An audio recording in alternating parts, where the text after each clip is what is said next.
Alô, amigos, um abraço a todos. Está bem próximo do presidente da República, Lula da Silva, escolher o novo Procurador-Geral da República.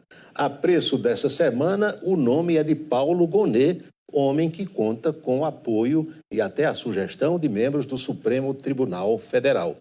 Por falar no Supremo, tem uma cadeira vaga com a aposentadoria da ministra Rosa Weber e o presidente Lula também precisa designar alguém para ocupar essa posição. Eu sou Paulo Roberto, estou na Rede Ita e o Ponto a Ponto está começando.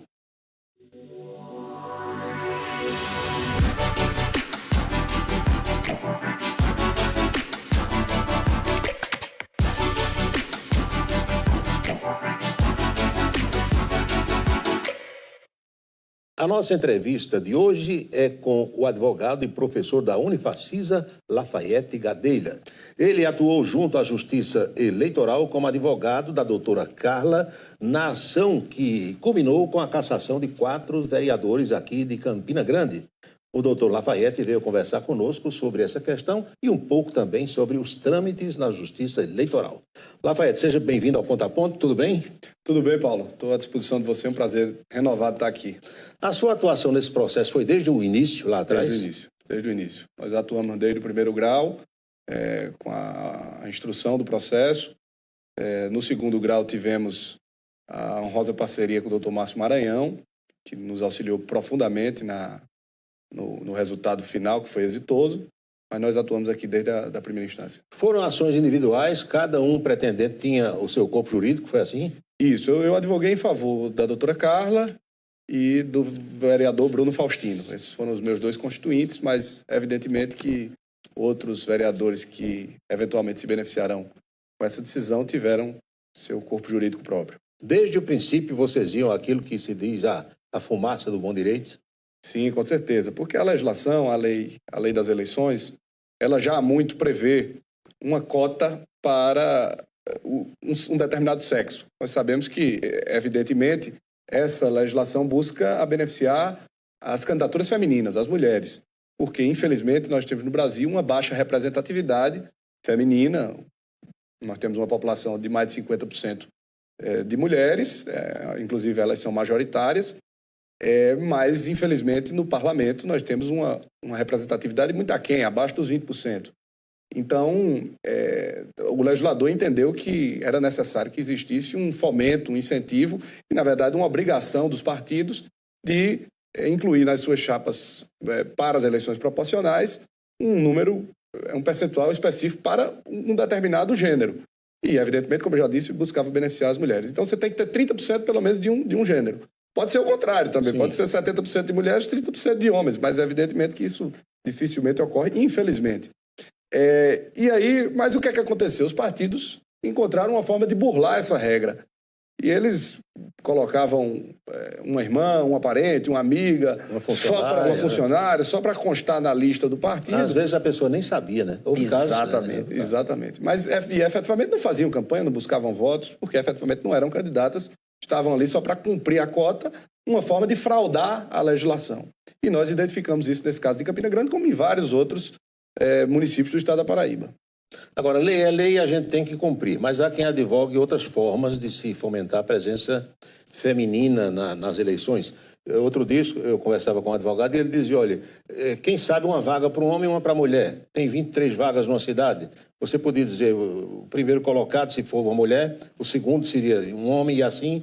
Qual é a sua visão sobre isso? Essa é uma discussão muito interessante. Na Argentina já há a reserva de cadeiras, sim, para as mulheres. Então, realmente, metade das cadeiras do parlamento são das... Quer dizer, os homens mais votados e as mulheres mais votadas ocupam, não é? Perfeitamente. Lá existe uma reserva de cadeiras. Aqui nós temos uma reserva de vagas na chapa. Lá existe uma reserva de cadeiras. Essas, digamos, aspas, enroladas que fazem, não seria pela dificuldade de encontrar mulher que quisessem se candidatar? Acho que não, Paulo. Acho que, veja, as mulheres elas sofrem de um preconceito estrutural, histórico, um machismo profundo, arraigado na sociedade, que não está somente na política, está nos mais diversos espaços da sociedade. Seria muito melhor que uma mulher estivesse falando aqui no meu lugar, mas evidentemente nós, na condição de homens, precisamos defender essa bandeira também. E evidentemente que isso se estende à política.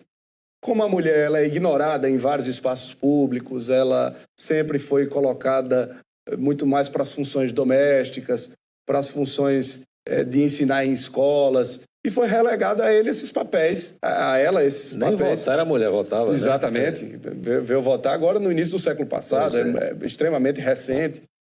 Então, assim, foi dado à mulher um papel subalterno em relação ao homem, essa é a grande verdade. Então, a legislação veio para ajudar e para fomentar que os partidos estimulassem a participação feminina dentro da política. Então, as mulheres se sentiam inibidas, se sentiam vilipendiadas e, por mais das vezes, não participavam porque não eram chamadas, mas eu acredito, inclusive, que as mulheres têm muito mais competência do que nós homens para gerir os espaços, isso está provado, inclusive, em pesquisas. Então, eu acho que é muito mais culpa dos partidos que não estimulam, que não buscam, que não trazem, que não fomentam a participação feminina da política, do que propriamente das mulheres. Eu acho que colocar esse fardo na mão, sobre os ombros das mulheres é mais uma forma de exalar um preconceito e desestimular a participação feminina. Essa semana eu também escutei aqui em Campina Grande a seguinte observação: disse, a justiça está cometendo uma injustiça porque tira o mandato de uma mulher, ao tempo em que outra está assumindo. É uma coisa meio paradoxal, né? Veja, mas aí o fato de uma mulher ter sido eleita na chapa que fraudou a cota de gênero, isso aí é um acaso. Efetivamente, poderia ter sido todos os homens e poderia não ter sido uma mulher que estivesse assumindo. O que a Justiça Eleitoral está tentando fazer é dizer, olha, você estimule a participação feminina, você, partido político... Da forma correta. Da forma correta. Procure fomentar a participação feminina para você recrutar bons quadros dentro do partido, bons quadros femininos, para lançar nas eleições e fazer com que essas mulheres sejam eleitas. Esse é o recado que a Justiça Eleitoral está dando aos partidos políticos de um modo geral. E acho que esse é um recado que está sendo muito bem dado pela Justiça. Imagino que nas próximas eleições eu tenho convivido com alguns militantes políticos, com alguns partidos, agora já nos preparando para as eleições do ano que vem, todos eles são nisso. Não, nós temos que buscar uma mulher aqui, nós temos que buscar uma liderança comunitária, filiar mais mulheres, nós temos que filiar mais mulheres nos partidos. Então está havendo, de fato, o recado que a Justiça Eleitoral deu, por meio, inclusive, de uma decisão lá de 2016 do TSE, o recado que o Tribunal Regional Eleitoral da Paraíba, é bom que se diga, que foi um tribunal muito firme, muito incisivo no cumprimento da cota de gênero. Presidido e vice-presidido por mulheres. Exato, não, né?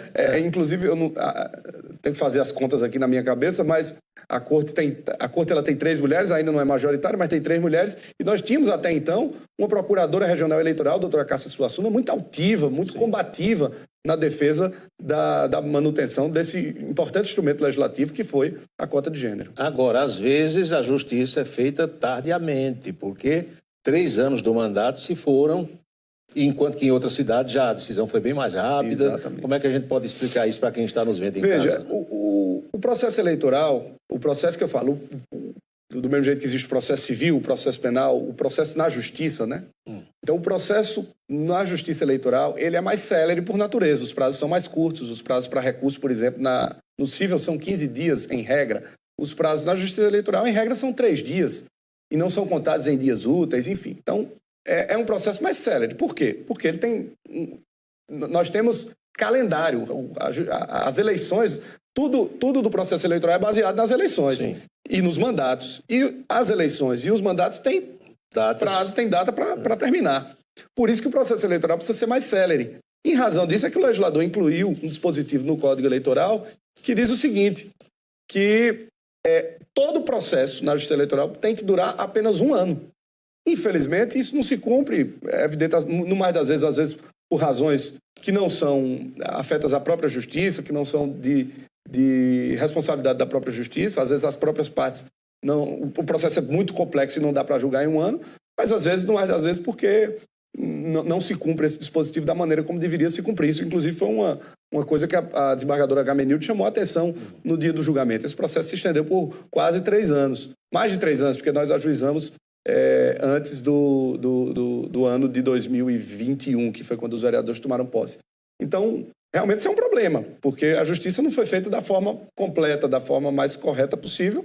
Esses vereadores que deveriam ter assumido já desde aquela época só vão ter um pouco mais de 1 ano de mandato. É claro que faz parte das regras do jogo, mas dá para dizer que as outras partes procrastinaram o feito?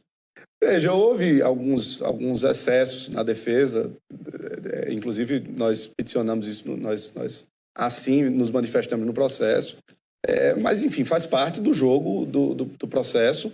Eu não estou aqui para condenar os nossos colegas, a defesa, mas faz parte. Cada um está no seu papel, né? Cada um está no seu papel, faz parte, mas nós entendemos que realmente poderia ter havido uma celeridade maior e uma cooperação maior de todas as partes dentro do processo. Mas o ponto é que, ao menos, esses vereadores terão um pouco mais de um ano de mandato e poderão representar a cidade de Campina Grande da melhor forma possível. Há até quem estranhe também a demora para a publicação do acórdão e a providência aqui no âmbito de Campina Grande. O juiz só marcou para outra sexta-feira ainda. Isso. Ele vai fazer o recálculo dos votos no próximo Porque hoje 24, na com sexta-feira. um clique no computador já resolve isso. Mas existe um trâmite, um edital a ser publicado para chamar, para saber se alguém quer impugnar, enfim, existe um trâmite a ser cumprido pela legislação e nós respeitamos a decisão do magistrado. Evidentemente, entendíamos que isso poderia ter sido feito de forma mais célere, mas foi uma decisão do magistrado. Do que nunca. Exato. Nós já aguardamos mais de um ano. Mais de um ano não, perdão. Quase 3 anos. Uma semana não vai fazer tanta diferença. Para a gente concluir essa primeira parte do programa, doutor Lafayette, 9 bilhões e 200 milhões de reais é o gasto, que alguns não consideram gasto, com a Justiça Eleitoral brasileira esse ano. Não é muito dinheiro, não. Veja, eu não considero não, Paulo. Eu acho que a Justiça Eleitoral cumpre um papel fundamental. A democracia tem seu preço. Exatamente. Né? Perfeitamente. Você falou tudo que eu gostaria de falar. A democracia tem seu preço. A democracia é aquilo que nós vamos viver. Então, aquele que nós vamos escolher para nos representar é aquele que vai acender o poste da luz, das coisas mais básicas, fazer o calçamento da sua casa, o esgotamento sanitário, até as leis que vão decidir o futuro da nação. Então, se a Justiça Eleitoral cumpriu o papel e vem cumpriu na última eleição, muito mais exponencialmente, talvez não fosse a Justiça Eleitoral, nós não estivéssemos com a democracia respeitada da forma como deve ser. Então, eu acho que é um gasto que tem a sua função importante. Evidentemente que toda despesa pública precisa ser revista e precisa ser analisada sem qualquer interdição. A gente precisa analisar a despesa pública de um modo geral. Procurar gastar inclusive bem, a despesa, né? Exatamente. Inclusive a despesa financeira, que é a maior de todas no orçamento brasileiro. Mas eu acho que a Justiça Eleitoral tem cumprido um papel fundamental, porque a Justiça Eleitoral, você sabe, cumpre 3 papéis, né? Ela cumpre o papel de julgadora, que é a mais evidente, cumpre uma função de legisladora, porque são várias as resoluções do Tribunal Superior Eleitoral que, no mais das vezes, complementam de forma muito importante a legislação ordinária, e a Justiça Eleitoral cumpre um papel administrativo fundamental no gerenciamento, na administração das eleições, e esse talvez seja aquele que as pessoas mais admiram no Brasil, sobretudo em razão do sucesso das urnas eletrônicas, que, na minha opinião, são absolutamente rígidas e autênticas e não vejo qualquer problema na forma de votação e apuração nas eleições no Brasil. Muito bem. Vamos fazer uma pausazinha e o Ponto a Ponto volta já já. Nós estamos conversando hoje com o advogado, professor da Unifacisa, doutor Lafayette Gadelha. É um instante só.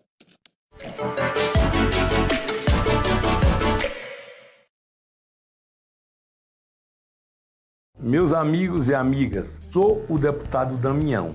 União Brasil tem trabalhado para melhorar a vida das pessoas, com investimentos em obras que garantem asfaltamento, moradia popular, escolas e creches. Valorizar o cidadão é o nosso compromisso. Junte-se a nós, feliz a União Brasil.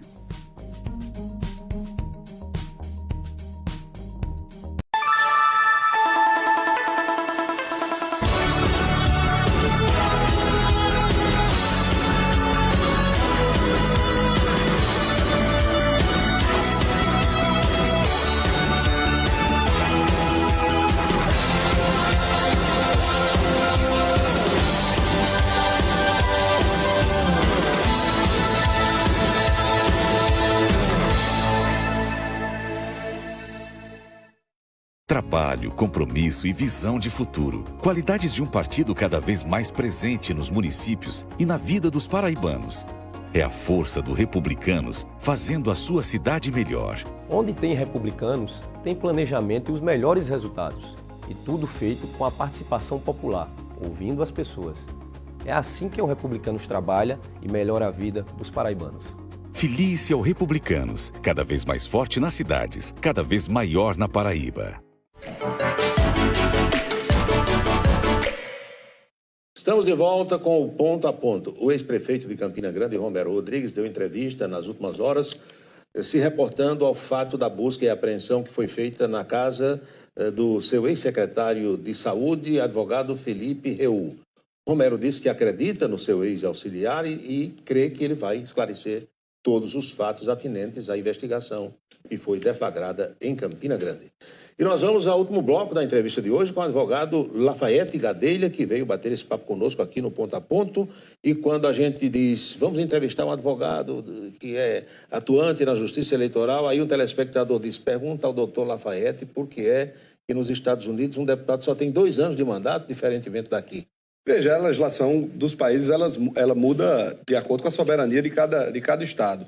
Então, lá é uma escolha do Constituinte norte-americano de que o deputado realmente só tenha 2 anos de mandato. Isso é uma escolha deles. Vai renovando, né? Dependendo do eleitor. E, assim, nós adotamos muitas coisas parecidas com o sistema norte-americano de Estado e de governo. Por exemplo, sistema bicameral. O parlamento nosso tem 2 órgãos, é o Senado e a Câmara. Lá nos Estados Unidos é assim também. Lá é um sistema presidencialista, lá não tem primeiro-ministro e não tem um chefe de Estado e um chefe de governo. O chefe de Estado e o chefe de governo são a mesma pessoa, é o presidente da República. Lá existe o Instituto do Impeachment também, como tem aqui. Então, nós absorvemos muitas características do sistema norte-americano. Lá os senadores têm um tempo um pouco maior de mandato também, assim como a gente aqui, que os deputados têm 4, os senadores têm 8. No nosso federalismo também, nós somos um Estado federal, nós temos 3 entes federais, lá eles só têm 2. No entanto há divergências, diferenças entre os estados. Calcular, uma delas é essa.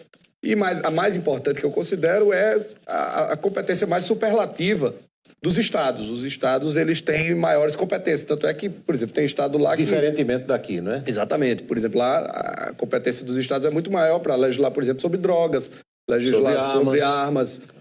Aqui não. Aqui essas competências... né? Algumas questões. Essas competências aqui são muito mais da União. Sobre esses sistemas mais globais, mais gerais, são muito mais da União do que dos estados. A democracia brasileira, no seu modo de ver, Lafayette, ela está deixando a desejar ou o verdadeiro significado da democracia para cada pessoa está sendo um diferente? Paulo, eu costumo dizer que a democracia não é um regime de conquista. Eu chego lá e digo, não, cheguei, isso aqui é o estado ideal da democracia. A democracia é um regime de luta permanente. Então, a gente nunca vai deixar de lutar para aprimorar a nossa democracia. Conquistar mais coisas, né? Exatamente. Se a gente for ver de forma refletida no tempo, a gente olhar para 40, 50, 60 anos atrás, nós vamos entender que talvez a democracia esteja mais apurada. Hoje nós temos instituições capazes de controlar os poderes, a exemplo de um Ministério Público independente, de uma polícia mais independente, o judiciário com a autonomia que a Constituição conferiu aos magistrados, que era efetivamente necessária, enfim, a imprensa livre, etc. Então, nós temos hoje, se a gente olhar para trás, a gente vai dizer que a nossa democracia está muito mais avançada do que anos atrás. Mas se a gente olhar numa perspectiva espacial, a gente pode dizer que nossa democracia é um desastre. Se a gente comparar com os países nórdicos, os escandinavos, se a gente comparar até mesmo com os Estados Unidos em alguma medida, evidentemente que você tem problemas. Se a gente comparar com o Uruguai, enfim, então a gente vai ficar com vergonha da nossa democracia. Mas eu acho que é sempre momento de aprimorar. E há um problema na democracia que eu acho que é econômico também. A gente ainda, infelizmente, tem uma espécie, em algumas...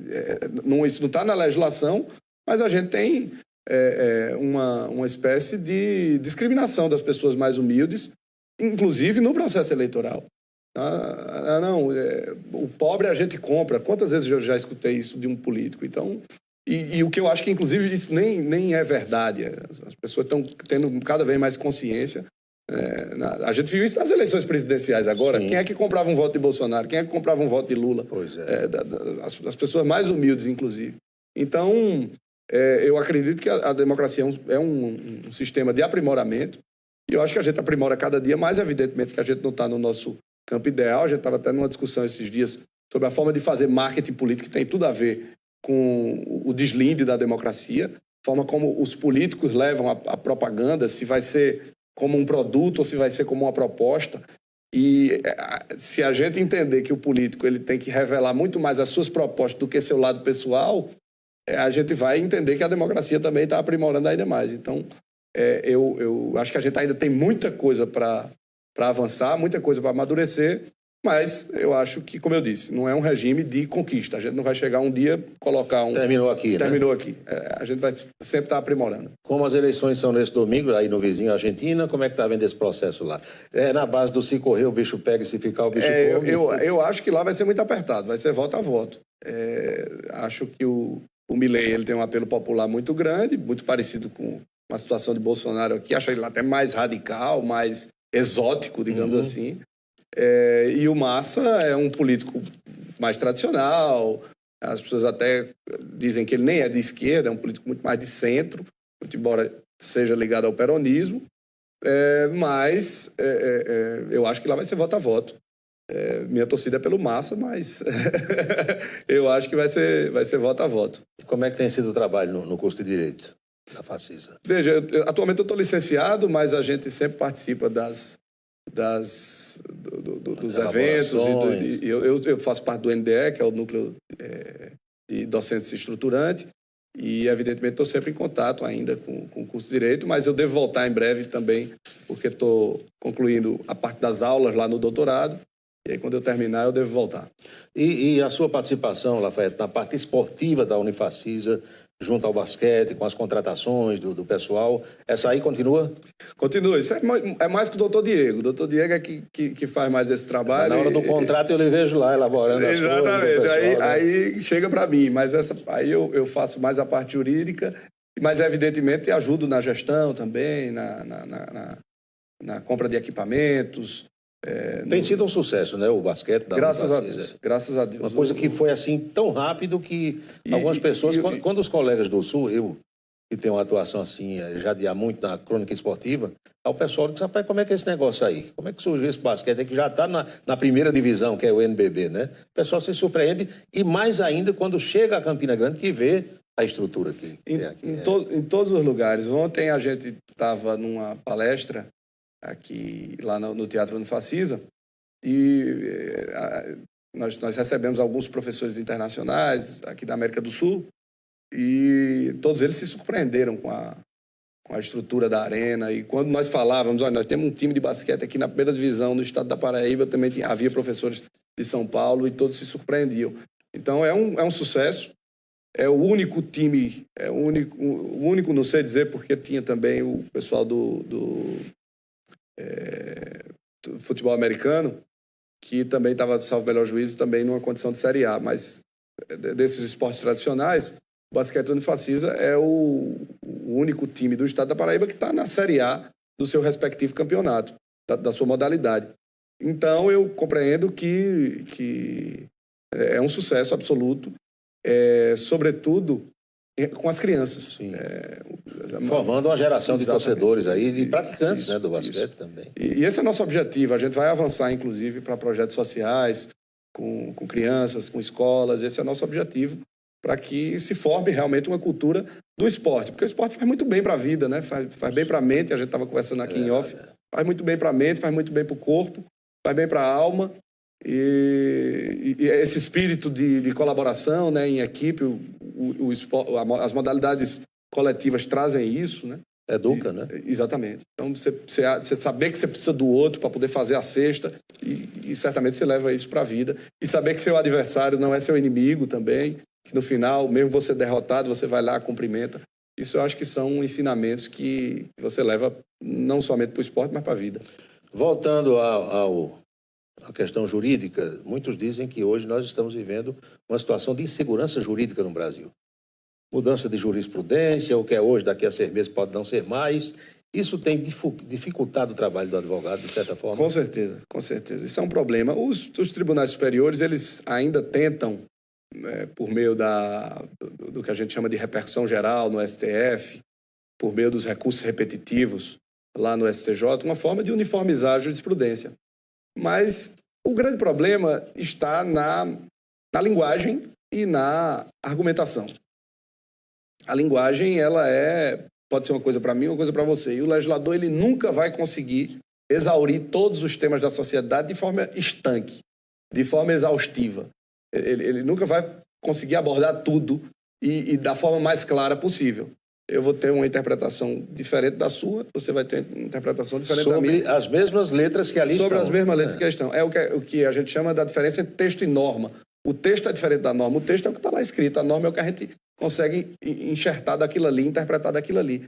Então, as normas, elas são feitas para serem interpretadas e os tribunais vão ter diferenças de entendimento tremendos. Isso é um problema para o advogado, isso é um problema para o professor do curso de Direito, que como é que eu vou explicar para os alunos que o juiz da 4ª Vara de Campina Grande ou da 5ª Vara de Souza julgou diferente, por exemplo, do que o STF julgou, ou julgou diferente, vamos ser um pouco mais simples aqui, como é que 2 juízes de uma mesma comarca julgam assuntos que são idênticos de formas distintas. Isso vai para o tribunal tenta uniformizar, mas aí você tem órgãos fracionários dentro dos tribunais, as câmaras, as turmas, e elas também julgam de forma distinta. Podem concordar com aquilo ou não, né? Exatamente. E a legislação criou instrumentos como é o IRDR, o Incidente de Resolução de Demandas Repetitivas, para tentar uniformizar, mas isso ainda também é difícil. A gente tem uma dificuldade de também levar os assuntos para os tribunais superiores, para o TST, para o TSE, para o STJ e para o STF, porque há uma série de verdadeiros filtros para se chegar um recurso ao STJ. É um verdadeiro catastro. Se você for fazer um RESP, que é um recurso especial que leva o processo para o STJ, um recurso extraordinário, é uma loucura, é uma série de filtros, uma série de checklist que você tem, uma série de requisitos, um verdadeiro checklist que você tem que cumprir para poder o recurso subir. E aí, como se você tem dificuldade de chegar nos tribunais superiores, há uma certa dificuldade de uniformizar os temas. E tem essa questão no final das contas, os tribunais superiores, eles decidem o que eles querem. E o pessoal diz que, em termos tributários no Brasil, pode-se chamar a legislação do verdadeiro manicômio, tanto que a reforma tributária agora está tentando resolver isso aí. No direito, parece que não está muito diferente, para você chegar também a essas altas cortes, né? Minha irmã que é tributarista, ela disse que a lei do ICMS deixa qualquer um maluco. E as empresas de outros países que vêm para aqui, às vezes desistem por isso, né? É tanta burocracia, tanta papelada, e em cada estado é uma coisa diferente que os caras vão embora. E uma outra coisa que está acontecendo, esses dias eu estava lendo um livro chamado O Povo contra a Democracia, ele diz o seguinte: está havendo um verdadeiro deslocamento das competências legislativas para os poderes regulamentares. Então, o legislativo está com cada vez menos funções e quem está com mais função por exemplo, as agências reguladoras, que tem aquela normativazinha que vai decidir qual produto tem que ser tributado ou não tem que ser tributado, o CAD, são órgãos técnicos regulamentares que estão no frigir dos ovos legislando, porque o legislador deixa um espaço um pouco mais aberto, e aí esses órgãos técnicos estão tendo mais autonomia, mais independência para decidir. Isso coloca em xeque, inclusive, a nossa democracia, porque aquele pessoal não foi eleito para estar ali, né? E para a gente arrematar, a doutora Carla pode botar o vestido longo da posse na ombreira direitinho para nos próximos dias assumir a cadeira. Com certeza. Se tem Deus mais quiser, possibilidade de recursar ou não?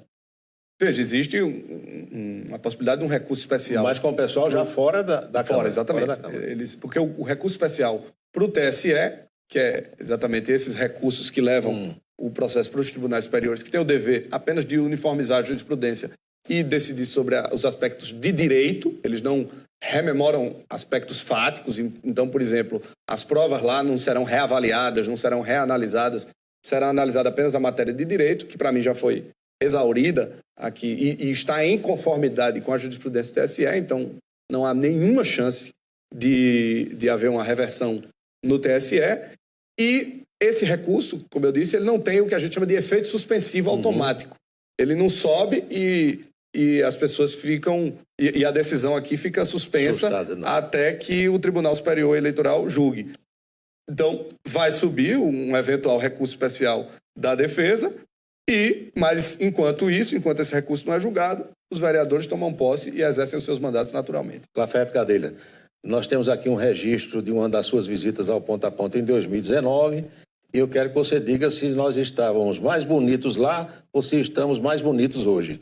Rapaz, eu acho que você está mais bonito, eu já estou mais estragado. Nós estamos mais bonitos hoje. Minha mulher está dizendo que eu estou precisando botar botox.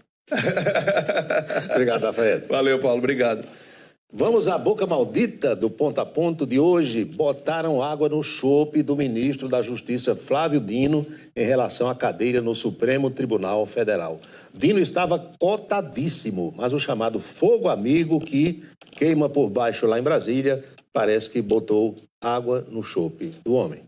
Obrigado pela sua atenção. A gente se encontra no próximo Ponto a Ponto. Felicidades para você e até lá.